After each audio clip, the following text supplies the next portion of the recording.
still messed up and out of the office. Did you call me reference Mr. Hadsell or somebody? Yeah. Okay. You been out of the office? Yeah, what is your name? Zachariah Hoffer. Ryan Hoffer? Zachariah Hoffer. Okay. All right. You've been out of the office. Okay. Well, apologize. I got a little heated on that last one. Oh, so tell me what's going on. You were saying something about 2010, 2008 or something around. Yeah, it's 2010. Wesley Hadsell was on probation with you. Hadsell, H-A-D, as in dog, S-E-L-L. Yeah. He was on probation with you guys. And I was really disappointed on how the probation officer handled it. And I just wanted to make you aware, not necessarily throwing shade on him, because I don't know. Maybe he's just following policy. Either way, I think he should have taken an extra step, considering the safety of children. Okay. So yeah. I'm somewhat familiar with what you were saying earlier about Okay.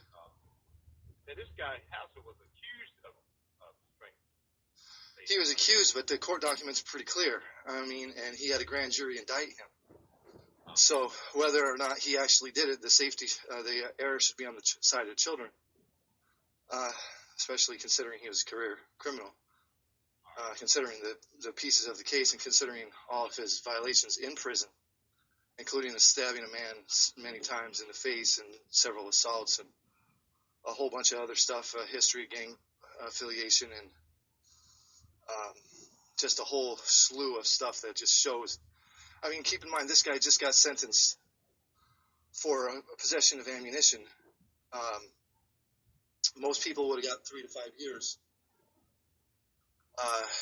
on something like that. He got 20 years because his criminal record was so bad. So that just shows where his criminal record was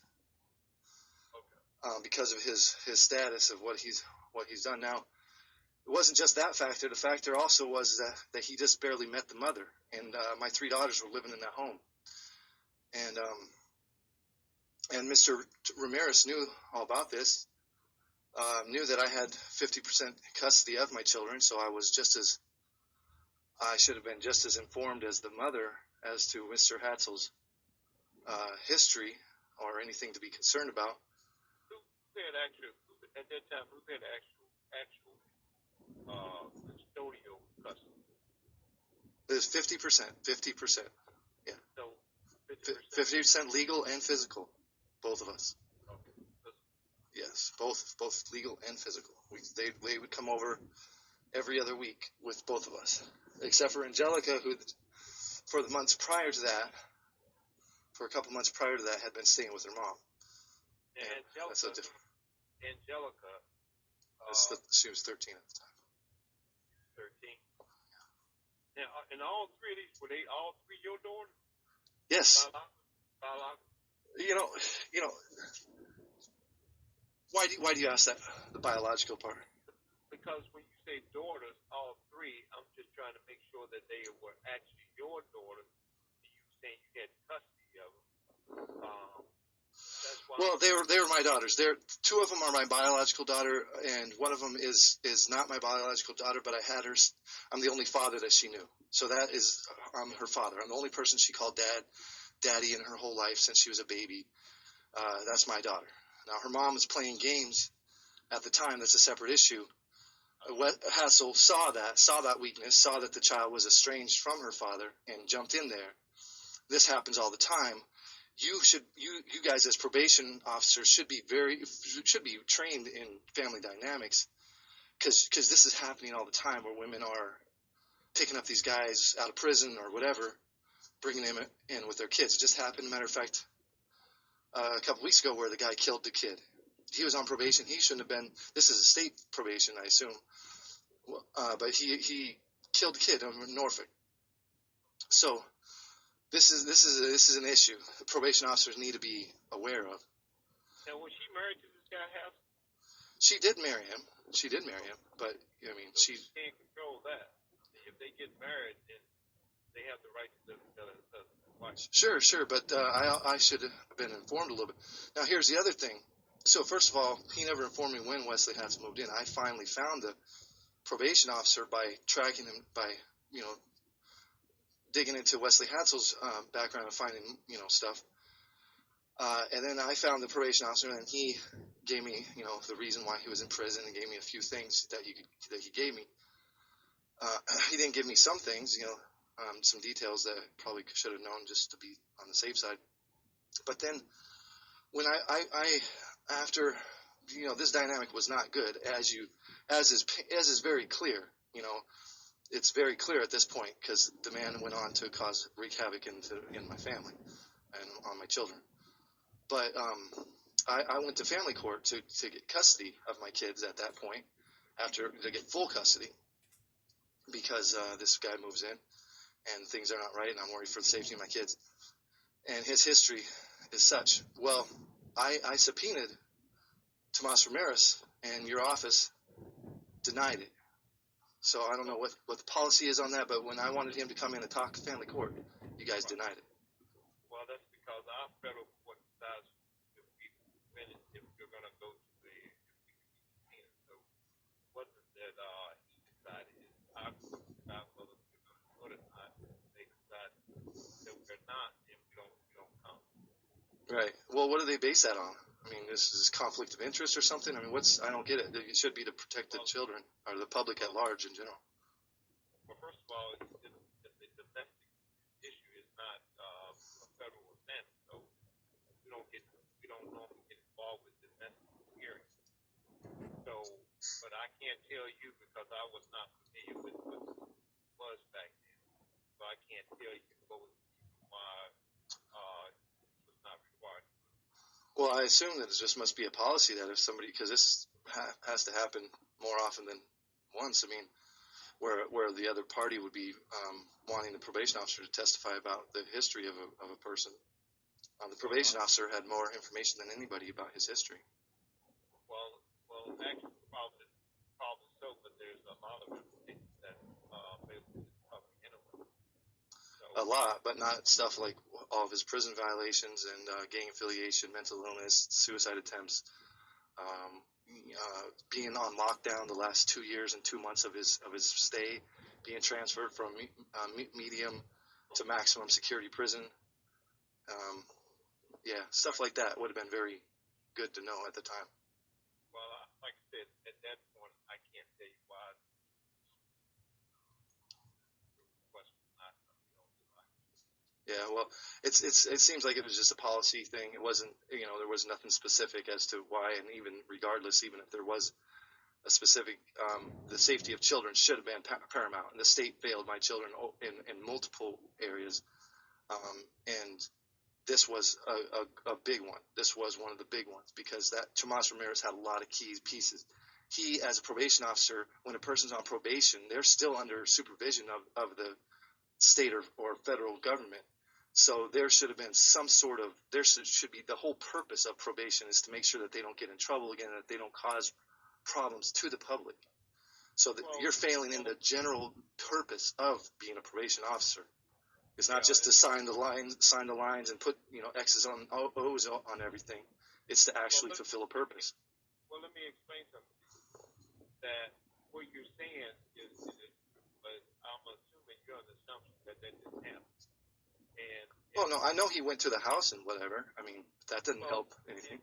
Well, hey, I mean, it's not like we can predict whatever somebody's going to do in the future. And I'm assuming because of what's going on, you're talking a lot about what he did in the future. Yeah. So we can't predict. You can't predict it, but you can you can use a safe estimate. And I by saying I can't predict it is kind of saying, well, it is bailing on the whole concept, saying, well, it's trying to wash your hands of it. We're going to disagree with that, but I mean, my thing to you is that what is it that you?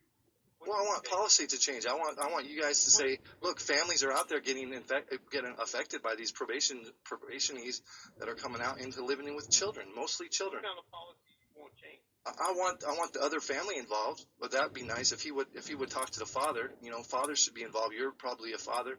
You would want to know if it was your daughters out there, some guy moving in like that. So what's so wrong with that?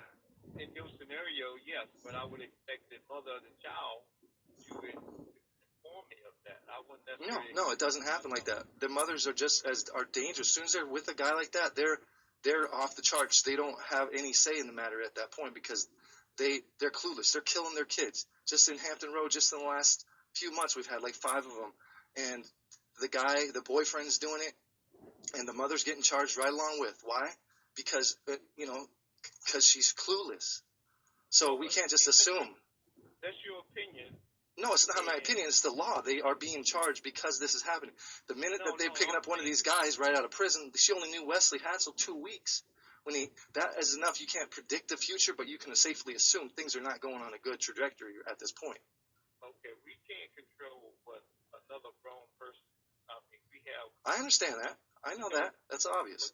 But you can help. You can help the matter in any which way you can, and you can be creative and think of ways that you can help. Because you don't want children getting killed like this, like happened here, right? We don't want children getting abused and sexually abused or manipulated or anything like that. We don't want that. I can just assume that you're a decent enough human being to want to also want that. So you can take one little step, get the fathers involved, get the grandmothers involved, anything in terms of getting a whole holistic thing happening here and saying, here, we can work with you in whichever way we can, because you government work for us, the people. I'm not talking to you as a man. I don't know you as a man. I'm talking to you as a position in the government, and you are to do that job. All right. So what else?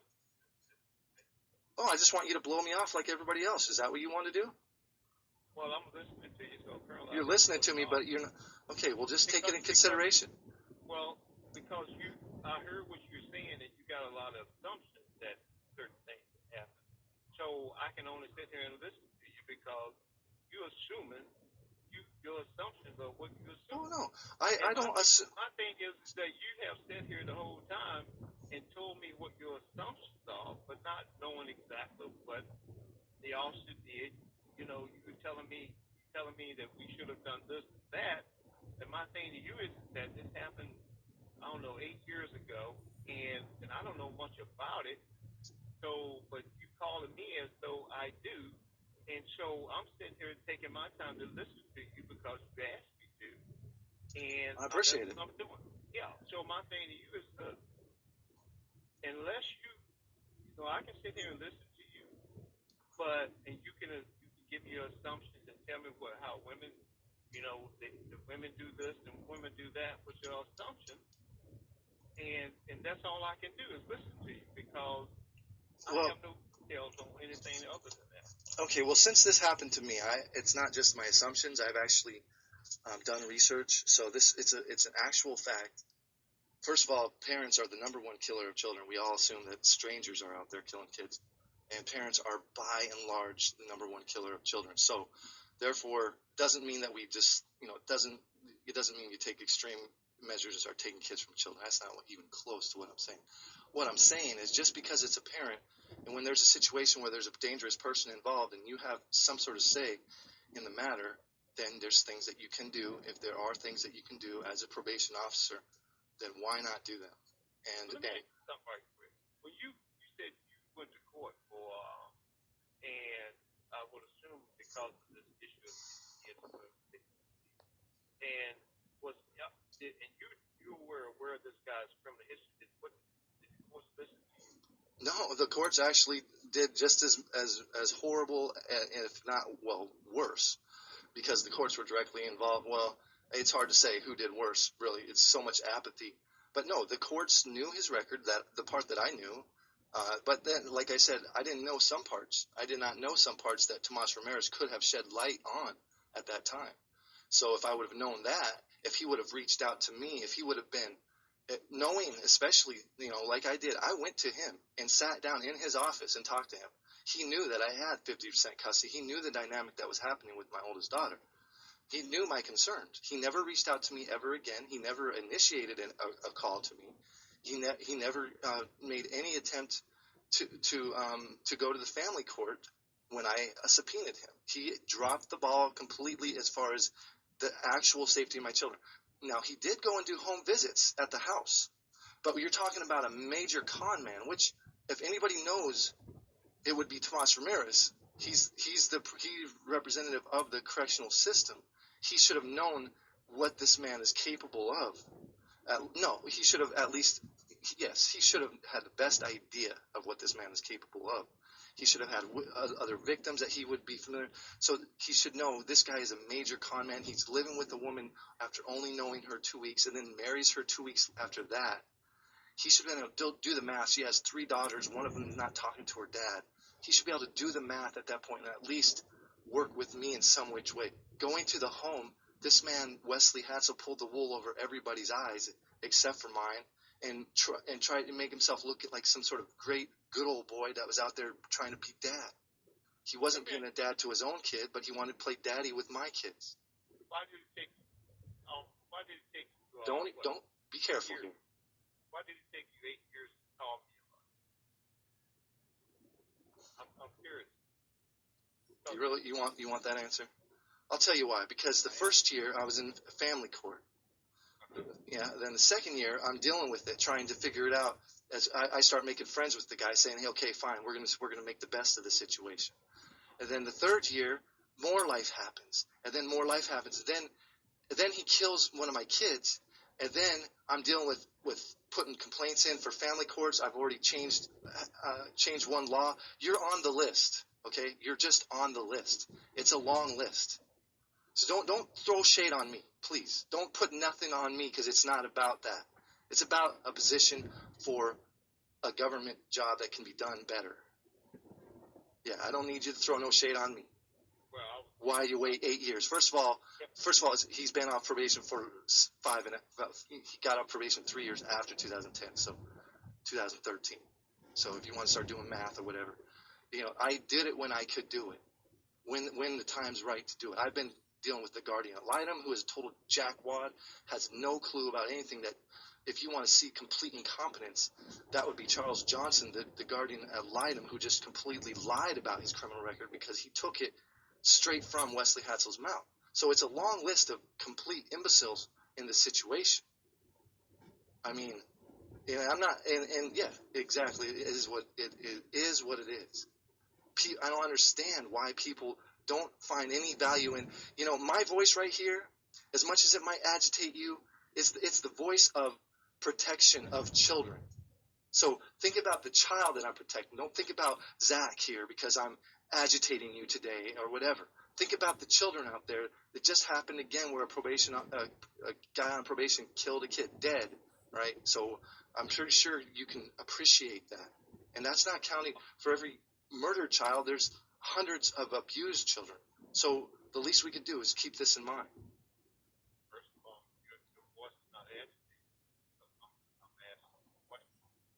The thing is that I just don't know how to respond to what you're saying, because this happened 8 years later. And my thing is that I don't know if something had been said 8 years later, then I might have a question. I might say, I know. But at this point, because I don't want you to do anything per se to Tomas Ramirez or anything like that. I'm not looking to punish anybody. I'm like this. This is just something that came. Like I said, it's on my list of trying to make things right. Number one, I want Tomas Ramirez to be aware of what his decisions, how they played into the situation. I want him to be aware, just like I want the judge to be aware, and I want the guardian ad litem to be aware. I want people to be aware. What good is it if we make a mistake and we don't know about it? What can we do? What can we do in the future if we have no idea of what the repercussions are of what the moves that we make are? The jobs you have are very important because you're affecting lives all the time. Yeah, so I mean, the least you can have is some feedback as to how it could play out in the future. He had an opportunity to speak with me. He could have just made a couple more phone calls, could have just went that extra step. And I'm not saying he's a horrible person for not doing it. I'm sure he had a huge workload just like everybody else. But you know what? When it comes to this, is a glaring example. A man moving just out of prison and with 3 girls. The father comes into my office and says, "Okay, hey, what's going on?" Why would the father come in concerned? Right there, it should already put you on high alert to try to do something. Everybody ignored me. Everybody treated me like crap. Everybody wanted to say that I was the one that was off the charge here because I'm trying to protect my children. So I already been dealing with that. I'm still dealing with it. So it's not. It doesn't faze me. The facts are the facts. I'm not the one that did this. I'm not the one that brought him in the picture. And we can. I'm just trying to bring awareness. There's a couple things I would like you to explain to Tomas Ramirez what happened. I don't want an apology from him. I don't want nothing from him. I just want him to know what his part was in this. If he wants more details or more explanation, he's welcome to call me. But that's what I want from him. If there's a policy in place that he violated, put it on him. Slam it on. I don't care if it's 8, 10, 20 years later. A child's dead. So, if there's a policy that can be changed, I would, number one, like you to, if it's within your conscience to do anything, to lift up a pencil one day to do one little thing to change a policy, then by all means do it. Otherwise, I'd like you to give me the number of somebody that I can call and see if I can't speak to somebody to get some policies adjusted. Well, to be honest with you, policy, which I don't know exactly what you're talking about, but I don't know who to tell you to call. Somebody writes that stuff down. So. Like I said, and I think you do know. You just don't want me to go flinging a bunch of poop around and nobody wants to get their feelings hurt. Well, you know what? It's too late for that. So let's just get something done. Let's actually do something positive out of the situation, and let's work together on it. I will find out who to talk to. I mean, it's just. All right. Well, I would, and I'm sincere about this. I wish you luck, because if you got concerns, then all means I wish you get them heard. But I'm just telling you, I just don't know enough about what you stand. Okay. Yeah. Well, the family court policy. Why can't a probation officer go to? I don't deal with family. We don't deal with family court. We're on a different level of the That's not. court. I know it's. I understand that, but that's not the point. That's not the point. I would have to, in order for me to answer your question, I would have to know. Okay, what did they want? I have no clue what they want. They just wanted him to testify about Wesley Hadsell's record because that's what a probation officer knows. Simple. All right. Well, you would have to talk to somebody else on the state level to figure out why they did what they did. Like all your life, we have no control over what they do either. Oh, I understand that. That's not what I'm talking about. I'm talking about the federal level. I'm talking about what you guys can control. So you have a policy because you're the one that wrote a letter. Your office wrote a letter to my lawyer saying, no, we don't do that. There wasn't any specific reason given on that. It's something that was obviously sounded like a policy that you just don't do that. You don't help in that way, and just it's ridiculous to me. So it seems like it should have. It's very simple that the probation officer is the expert in the situation and talked about his history. It's not a big deal to go to family court, which isn't really even a court. It's not a court of record, anyways. It's just a place where you just go to give your testimony about what you know of this person. Should have had no, it's as far as it being domestic or being a different court, none of that should play into it at all. It's just a matter of doing the job which is given to you. So, and that is to not just to keep him out of trouble or keep him in line, but to protect the public also. So, it makes sense to me. Spell your last name. I'm gonna make it a reference. Yeah, Hoffer. F as in Fox. Hoff. Yeah.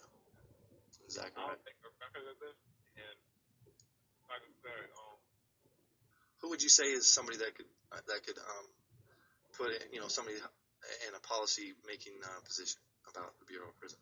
Or what? Who's in a policy making position with the Bureau of Prisons? Bureau of Prison? Or whoever you're working for. So we work directly with the court. So, Oh, okay. So you guys work for the court. So your supervisor is the judge, the federal judge. We work for the judge. That's the way we have to go. I get it. Is there any way for the public to contact the judge or the judge's office? No, not like not no. What I suggest you do is that if the attorney that you used to that said that he got the letter from us saying that we weren't gonna reply, whatever it was he said, Mm-hmm. I guess you can start with them. They can tell you how you file. No, I'm not going to go back to my attorney from 8 years ago. This is straightforward. I mean, you know what the chain of command or all the hierarchy of the court system is, and who makes your policies and stuff like that. You're just for some reason trying to be. I don't know why you're trying to be difficult. I have no reason not to help you. I just told you who we work for. And that's just the bottom line. Hey, we don't make the laws. The Congress makes the laws. So if you want to start with Congress, then Well, you contact with Congress. that's true, and I will. But there's also policy, and policy is not necessarily law. So policy is made a little bit lower than Congress. Policies are based on law. Yeah, they're based on it. Right. So if you want to, so my thing to you is that in order to change a policy, sometimes you have to change the law. So Congress is who you start with. Well, the Congress control makes the law. yeah. So Well, I mean, I don't know. You can go to one of your representatives of, for Congress, whoever that is for you, and talk about what you want to do. Yeah. Okay. I mean, yeah, that makes sense. That makes sense. I mean, I appreciate that, and that's logical thinking. I think there is probably a couple lower level people. I mean, people that actually just make policy or that's based already on the law, because the law is going to be general. But I can find that out. That's fine. Yeah. I mean, that's not where I can tell you, because that's where everything is decided at the time. Right. Well, in the meantime, just probably just try to keep this in mind that these guys that are getting out of jail that are moving in with women, this is not new. This is not a new thing. You know this. I mean, you've been doing them long enough to know that these guys come out of jail. It doesn't always mean it's bad news. I had a stepdad that was supposedly a bad guy. He was one of the best guys in my life. I don't automatically assume just because a person's in prison they're bad. A lot of my family been in prison. That's not the issue here. But when it comes to my children, my 3 daughters, that this guy just, all the circumstances should have been taken into consideration. And it just was what could have been done better. Well, that's all. Well, I can tell you this for sure that this office decides based on what is correctly done, and we hold them to a high standard because the court just here hold us to a high standard, and they expect us to do our job. So that's the best I can tell you.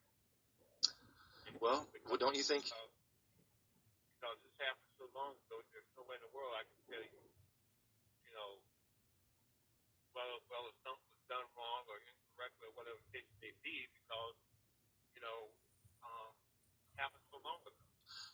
That long ago thing doesn't work at all, because criminal justice, I've been waiting 3.5 years, and this guy hasn't even been charged yet for Anjelica's murder. Then it's going to be another who knows how long. So the courts and the criminal justice system moves like a snail. So 8 years is a blink of an eye when it comes to the criminal justice system. So that don't work at all. It's been 3 years since he killed her, and over 3 years, 3.5 years. So take that away, then you take away the part that since he got off probation. I mean, you can divide it and slice it up any which way you want. But the point is this is not fun for me to have to make these phone calls and have to do this. This is just one. You're just one person on the list of phone calls, letters, massive amounts of letters of trying to raise awareness of this nonsense. And it takes a person that's been through something to change things. And I'm telling you right now to listen to this, because you don't want this. This is on Tomas Ramirez's conscience, on your office's conscience. I don't care how you want to try to slough it off like, oh, gee, we didn't do nothing. It is. If he would have worked with me, if he would have done anything a little bit with me, who knows? Who knows if something could have been changed just a little bit. Maybe there was nothing that he could really realistically do. If he would have testified in court, maybe he would have swayed the family court judge, who the family court judge was completely foolish too. But if he would have swayed that family court judge to understand that, hey, here's a probation officer that knows this situation better than anybody, instead of these parents. I'm not a rich guy to go get a bunch of experts and all this other stuff to do this. But as a person in a position I was in, probation officer was the primary person that could have went to the family courts and testified as to the facts of the matter, not opinions, not anything else, just the facts of the matter to shed light.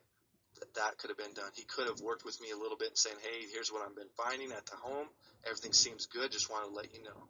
Or he could have reached out to me to begin with, given me a heads up. He could have worked with me on the details of his criminal records so that I could bring that to court my own self. As soon as he saw that subpoena come across the desk, he could have called me up, considering I had already talked to him, and he could have said, hey, I can't go to court because our policy doesn't allow us to go to court, but I can, if you come on in here, I can give you all the public paperwork that you can muster as far as his record. And, he could have done things like that. He could have done things like that. He should have seen that this was not what it appeared to be. This guy wasn't a good old boy. He knew, everybody knew that he had kidnapped a woman. He first raped her, strangled her, and then kidnapped her, held her for 2 weeks against her will under threat of death, and then was robbing multiple places and raping her during that time while he was out on the run, had a $50,000 reward for him, was considered armed and very dangerous, and outran the police 120 miles an hour before they finally caught him, wrecked the car, and then he hid from them all night before they found him with infrared equipment. All that kind of stuff, the details matter. Tomas Ramirez knew this stuff. He didn't care that he went and lived with 3 young girls and one that was estranged from her father. Those things are things that could have been done better. So that, I don't care if it's 100 years. It's not 100 years to me, and Anjelica's not getting any more alive, so she doesn't get a chance. She doesn't get a choice. And some of that is on you and your office and Mr. Ramirez. So I hate to say it. It is. Some of it's on me. Some of it's on everybody, a little bit of everybody here and there. But if we can't change and do things better, what good is this stupid life anyways? Least we could do is try a little bit harder next time. All right. So I appreciate you listening to me. I really do. Thank you. And no problem. for talking with me. Okay. All right. Have a good day.